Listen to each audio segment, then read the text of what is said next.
Hola, ¿cómo están? Bienvenidos a una nueva edición de Coronavirus en el Mundo. Hoy nos acompaña Marina Navarro, directora de Amnistía Internacional en el Perú. ¿Cómo estás? Bienvenida.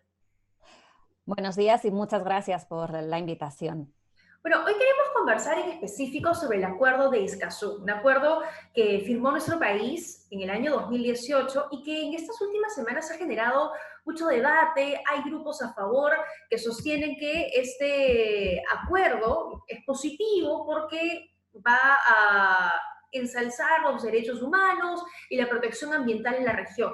Pero hay otros grupos que evidentemente están en contra, que aseguran que eso nos va a quitar dominio de nuestro territorio, que le va a dar pues mayor notoriedad al sector internacional, que esto va a suponer además ahuyentar la inversión privada principalmente en la Amazonía y que estamos cayendo un poco en redundar en materia que ya se legisló en nuestro país. ¿Para qué nos vamos a suscribir en algo de lo que ya existe? Entonces lo importante hoy es entender específicamente cuál es el objetivo de este acuerdo y por qué es tan importante que nuestro país lo suscriba.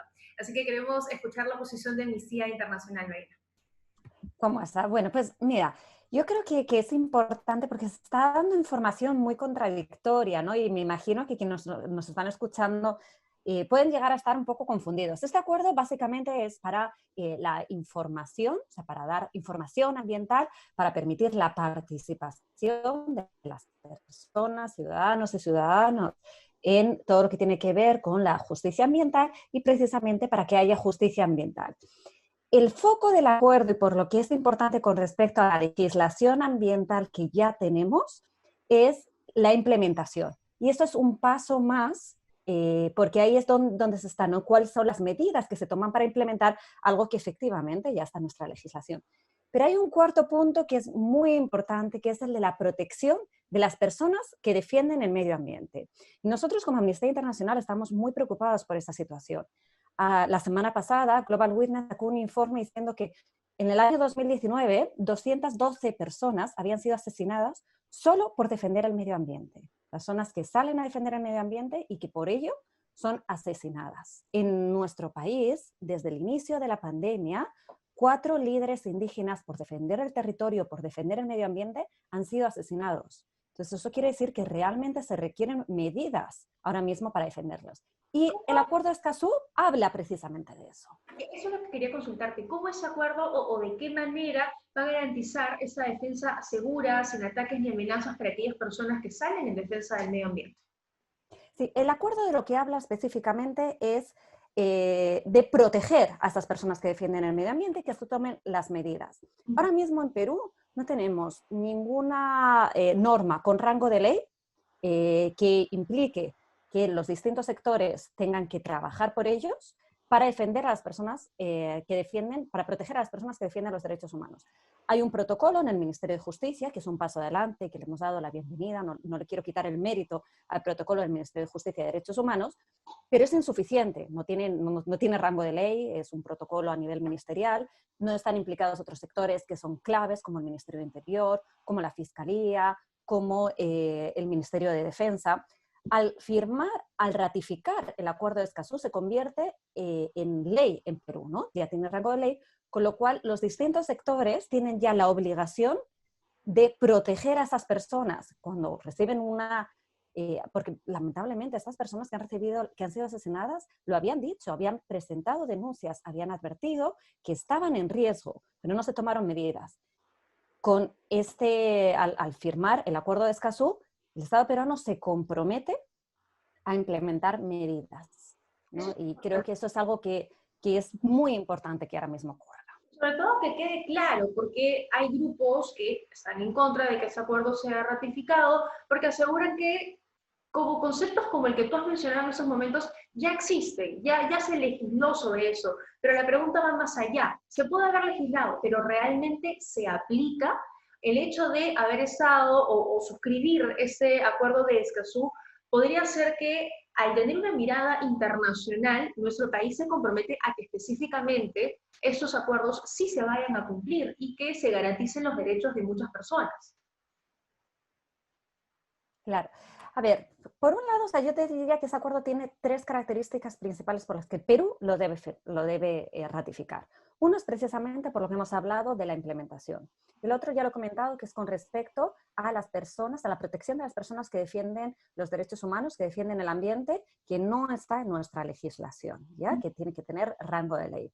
Y el tercero es que es un acuerdo regional. Entonces, no tenemos que olvidar esta parte importante de un compromiso de trabajar conjuntamente en la región por la defensa del ambiente. Entonces, el hecho de que sea un acuerdo regional aceptado por los distintos estados, y yo voy a recordar, ¿no?, que este acuerdo no salió de la nada, ¿no? Este acuerdo ha tenido 9 rondas de negociación, ha estado negociándose durante 8 años, salió con un consenso, lo han firmado 22 países, ya lo han ratificado 9. Y además quiero decir que los países que lo han ratificado, unos lo han hecho más rápido, depende también de las propias sistemas, ¿no? En nuestro país ha tenido un retraso precisamente por, bueno, ya lo sabemos, ¿no? Por el cierre del Congreso anterior, las elecciones, etcétera. Entonces, pero ya, y lo digo ¿por qué? Porque Perú ha sido uno de los que lo han impulsado, o sea, ha sido uno de los grandes impulsores precisamente ahí en la defensa del ambiente, lo cual creo que es muy positivo, ¿no? Por parte de Perú. Entonces, no entiendo muy bien ahora estas limitaciones al ratificarlo. Nuestros vecinos, Ecuador y Bolivia, lo han ratificado y lo han ratificado por unanimidad. Los países que hasta ahora lo han ratificado, lo han hecho por unanimidad. Y los que están en proceso de ratificación, como Costa Rica, Argentina o Colombia, también lo están haciendo, por ahora está en comisiones, todavía no está, perdón, ya han pasado las comisiones y están en pleno, y en las comisiones también está pasando por unanimidad, ¿no? En sus respectivos parlamentos. Entonces, yo creo que el debate es bueno, pero sí es importante que sea un debate bien informado, ¿no? Porque he oído mucho hablar lo que comentabas, ¿no? De la soberanía, ¿no? Sí, sí, Y sí. creo que hay algunos que estaban algunos comentarios, y yo quiero señalar claramente, ¿no? El artículo 3, quien se quiera leer el acuerdo, es un acuerdo muy fácil de leer, un poquito largo, son 42 páginas, pero es muy fácil de leer, no tiene un lenguaje muy técnico. Y en el artículo 3, para quien quiera consultarlo, habla claramente que uno de los principios básicos de este acuerdo es la soberanía nacional. Entonces yo no hago más que mirar y lo busco por un lado y por otro, intento buscar los argumentos de por qué lo están diciendo, y no los encuentro por ningún lado, porque el único argumento que encuentro es el del artículo 3, que dice el Claro. propio acuerdo de Escazú, que dice que hay que respetar la soberanía nacional, es uno En de ese sus principios. sentido, claro, los grupos que, digamos, critican ese punto del acuerdo aseguran que perderíamos, ¿no?, soberanía en el territorio nacional porque estaría expuesto a manos internacionales, pero creo que ya has dejado bastante en claro que esto no va, por lo menos de esa manera, que eso no está expuesto en el acuerdo. Sí, exactamente, no está expuesto, y los mecanismos que se podrían impulsar en el acuerdo ya los ha firmado hace muchos años Perú, no tiene nada que ver con el acuerdo de Escazú, es Ajá. como cualquier otra, si hubiera violaciones de derechos humanos, con cualquier otra violación de derechos humanos, que ya es algo que ya está vigente en Perú. Claro. Hay una parte también en el acuerdo que dice que establece que cualquier persona puede solicitar información que afecte o que pudiera afectar el medio ambiente. Y eso me parece importante resaltarlo, porque si las personas tenemos la información a la mano, información que es pública, podríamos de esa manera evitar futuros conflictos sociales, ¿te parece? Exacto, eso es una de las grandes ventajas que puede tener este acuerdo, precisamente es el de evitar los conflictos sociales. ¿Por Ujú. qué? Porque esta información a veces es tan compleja en Perú, a pesar de tener la ley de información pública tan difícil, es engorroso. Lo que pretende el acuerdo es que sea una cosa mucho más fácil. Es un acuerdo además también muy pensado en los jóvenes y para los jóvenes que tienen tanto interés en los temas ambientales, ¿no? En muchos grupos de jóvenes que están muy interesados en cambio climático, en los aspectos ambientales, y esto les puede dar información veraz, información que debe ser pública, porque recordemos, el ambiente es un bien público, ¿no? Entonces, información que debe ser pública y que puede llegar a dar, o sea, creo que incluso la participación, ¿no? Este proceso de participación, Ujú. por supuesto que va a evitar muchos conflictos sociales, que recordemos que en un 70% son conflictos ambientales en el Perú. Claro, sobre todo en un país como el nuestro, en el que hay conflictos sociales bastante duros, donde se pierden vidas, incluso relacionados, por poner un ejemplo, a la minería, ¿no? Que generan diferentes conflictos en diferentes puntos del país. Ahora, en el Perú ya existe el derecho a la consulta previa, pero la aplicación es mínima. Al estar sujetos a este acuerdo, tendría que respetarse la consulta previa como tal y no que se haga la consulta, por ejemplo, a grupos de población, pero después de que ya se intervino, después de que ya se comenzó a trabajar. Mira, la consulta previa es especialmente para pueblos indígenas, están comunidades nativas o comunidades campesinas, y efectivamente necesita de una mucha mejor aplicación. Creo que este acuerdo va un poco más allá, ¿no? No solo es sobre el territorio de los pueblos indígenas, sino es más amplio, ¿no? Puede ser sobre cualquiera, ¿no? Imagínense, pues, por ejemplo, la contaminación del río Rímac, por Ujú. poner un ejemplo, ¿no? O cualquier otros aspectos que pueden afectarnos, ¿no? Y que nos afectan en nuestro día a día, ¿no? Porque recordemos que los temas ambientales nos afectan en nuestro día a día, en nuestra salud, en el futuro también ambiental, en absolutamente todo. Incluso el secretario de Naciones Unidas, Gutiérrez, hace poco, hablando en un informe del COVID, en el mes de julio, habló precisamente del acuerdo de Escazú en el marco de la COVID en la región de las Américas como una de las formas innovadoras para salir de esta pandemia con unos nuevos criterios, con nuevas formas de vivir que sean mucho más sostenibles, ¿no? Entonces, creo que eso también tenemos que ir pensando, ¿no? De cara al futuro, cuál es el futuro que queremos, ¿no? De qué manera queremos construir este futuro. Entonces, para mí el acuerdo de Escazú es un acuerdo, por eso estoy como positiva, ¿no? Porque es un acuerdo que da mucha esperanza, porque es una manera diferente de enfrentarnos a un futuro para que no volvamos a estar en la situación que estamos actualmente. Efectivamente. Toca ahora dejar esa reflexión, este debate en manos del Congreso, que tienen cerca, poco menos ya de 2 meses para poder evaluarlo y finalmente decidir si lo ratifican o no. Pero el contexto es un poco difícil, ¿no? O por lo menos no lo pone de manera prioritaria en la agenda de debate, en el contexto de pandemia en el que estamos ahorita mismo, sumado a eso una crisis política que estamos viviendo esta semana. ¿Cómo incentivar también a los congresistas para que prioricen ese tipo de debates? Sí, mire, yo creo que al final el Congreso lo que debe hacer y lo que creo que hace es responder a lo que pide la ciudadanía. Por eso desde Amnistía Internacional hemos lanzado esta campaña muy fuerte, ¿no? En la que hemos recogido, bueno, cuando lanzamos la campaña se llamaba así 35.000 firmas, teníamos 35.000 firmas, pero en esta semana hemos recogido 5.000 más. Entonces, tenemos ya 40.000 firmas de personas en el Perú, de ciudadanos peruanos, peruanas, que firman, que le han pedido al Congreso que ratifique el acuerdo de Escazú.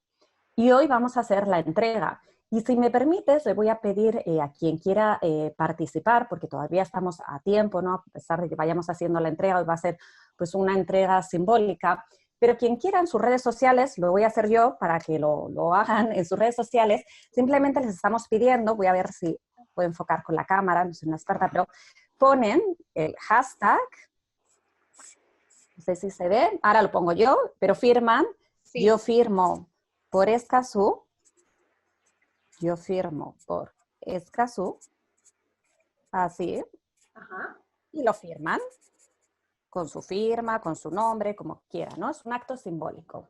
Y se toman una foto con su cartel, no sé si se ve, cartel sí. sencillito, forman una foto con su cartel y lo suben a sus redes sociales, la que quieran, en Instagram, en Facebook, en Twitter, la red social en la que más utilizan, lo suben hoy para así llamar la atención, lo recogeremos todos, para así llamar la atención para el Congreso. También en nuestra página web, en amnistía.rg.pe, tenemos una aplicación que si quieren pueden escribir directamente una carta que será enviada automáticamente a los emails oficiales de los 130 congresistas, en el cual pueden poner por qué es que quieren que ratifiquen el acuerdo de Escazú.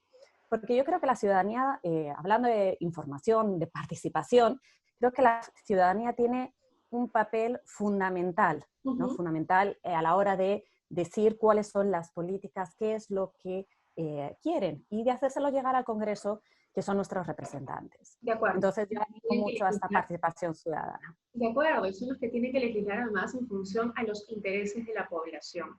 Brenda, quiero aprovechar estos minutos que todavía nos quedan de conversación para que nos cuentes un poco cómo ha afectado estos meses de pandemia, ya entrando un poquito en el contexto en el que nos encontramos, la situación de los refugiados, de los solicitantes de asilo, de los migrantes en general, porque recuerdo que conversamos casi al inicio de la pandemia y nos hablaron de una situación bastante dura para ellos. Si nosotros la estábamos pasando mal por la situación sanitaria, económica, laboral, ellos lo estaban pasando aún peor.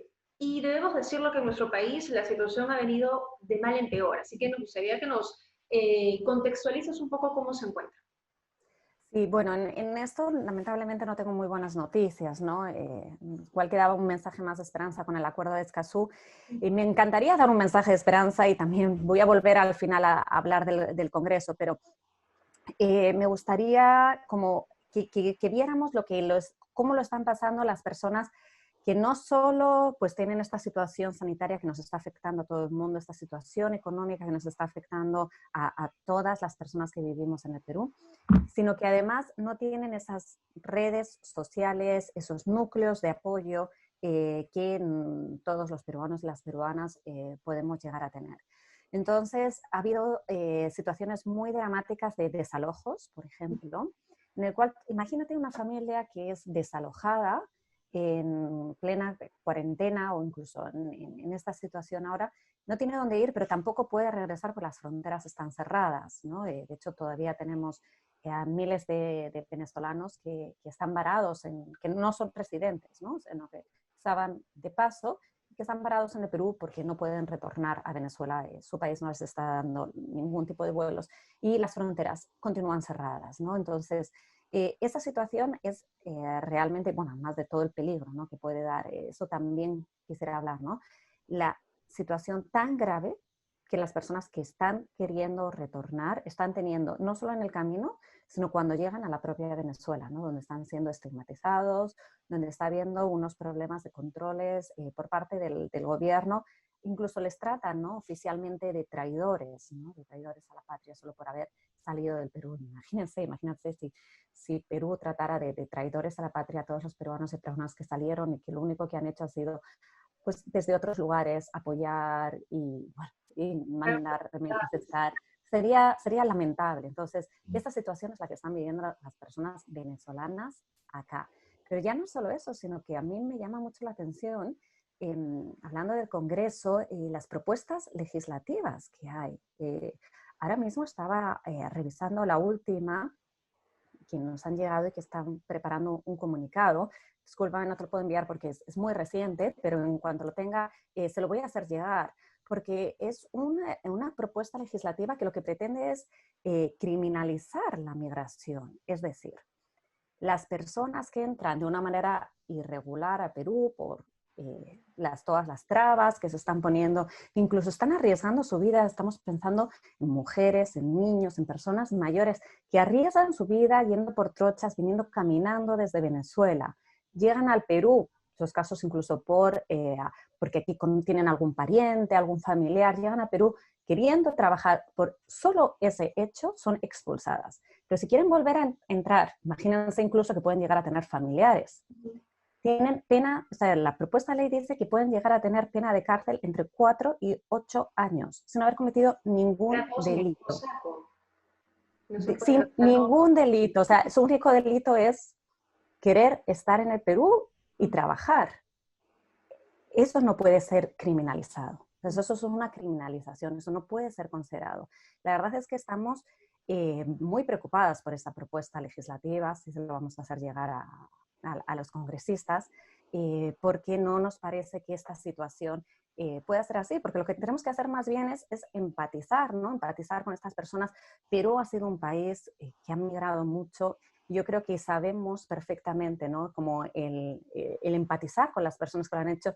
Sabemos que las peruanas y los peruanos en otros países han aportado muchísimo. Sabemos que las venezolanas y los venezolanos aquí están aportando muchísimo. Lo vemos en el sistema de salud. Sí, Personas que están entrando en el sistema de salud, que doctores, enfermeras, sanitarios, que están apoyando ahora, qué tan necesario es en las propias funerarias. Están aportando mucho. Yo creo que lo tenemos que ver un poco desde esa perspectiva y entender que es una situación ahora mismo que para todo el mundo es muy grave y para ellos y para ellas está siendo todavía más compleja. sin duda, Marina. Se ha quedado cortísimo el tiempo, pero como siempre, grato conversar contigo. Muchísimas gracias por acompañarnos.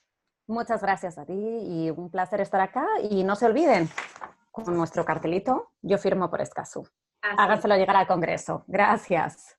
Pueden buscarlos en las redes sociales, ingresar también a la página de Amnistía Internacional Perú para que se informen sobre todo mucho más y sean libres finalmente de decidir si quieren que se ratifique. Bueno, háganselo saber al Congreso que está hoy en sus manos. Gracias por acompañarnos. Nos reencontramos en una nueva edición de Coronavirus en el Mundo. Chao, chao.